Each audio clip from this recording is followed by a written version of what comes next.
High, সবাই ভালো আছো তো? আজকের আমি লং ডিস্টেন্স রিলেশনশিপ নিয়ে লেখা একটি কবিতা সকলকে শোনাতে চলেছি। একটা ছেলে ছিল যে হাসতে ভীষণ ভালোবাসত।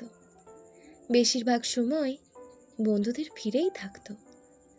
কলেজের পড়াশোনা তাকে ভালো করেই করতে হতো, কারণ তার বাড়িতে বাবা মা ও ছোট বোন থাকতো।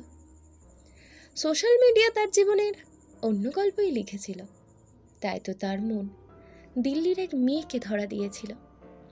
ধীরে ধীরে কথা বাড়ল, ইনস্টাগ্রাম থেকে হোয়াটসঅ্যাপে চলে এসেছিল। তারপর ফোন কল, ভিডিও কল বাড়তেই থাকলো। তারা একে অন্যের ভালোবাসায় ডুবতে থাকলো। এইভাবে 2 বছর পার হয়ে গেল।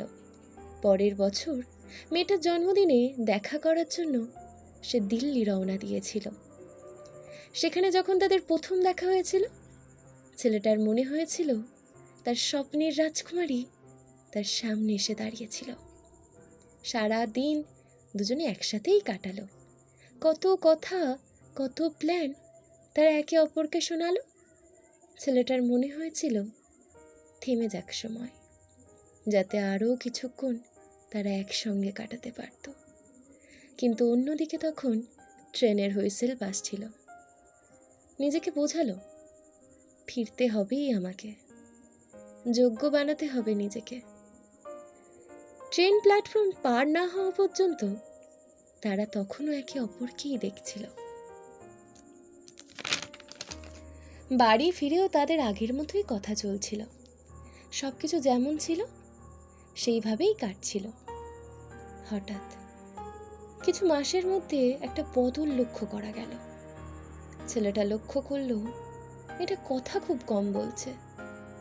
যেখানে আগে সারা দিন সে কি করছে, কোথায় যাচ্ছে সব গল্প করত, এখন তা শুধু রাতের কিছু টেক্সটে সীমাবদ্ধ হয়ে গিয়েছিল। দূর থেকেই একে অন্যকে বিশ্বাস করতে হতো, কারণ তারা যে লং ডিস্টেন্স রিলেশনশিপে ছিল। তার মাঝখানে কলেজের এক্সাম, সেমিস্টারের চাপ তাদের আরও দূরে নিয়ে গিয়েছিল। ছেলেটা মেয়েটার থেকে সময় চাইলে সে অনেক বাহানা দিয়েছিল। হঠাৎ একদিন সব বন্ধ হয়ে যায়। মেয়েটার টেক্সট আসে, আর নয়, এইভাবে কি সত্যি লং ডিস্টেন্স রিলেশনশিপে থাকা যায়? তুই তোর মতো থাকিস, আমি আমার মতো থাকবো।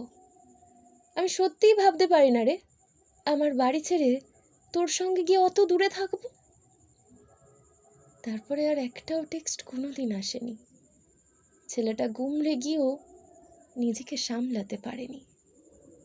অনেক চেষ্টা করেছিল, কিন্তু তার সাথে আর কথা বলে উঠতে পারেনি। কিছুদিন পর তার ফোনে একটা নোটিফিকেশন আসে। যখন গিয়ে সে সেটা দেখে যে তার ভালোবাসার মানুষটাই আজ অন্য কারোর পাশে।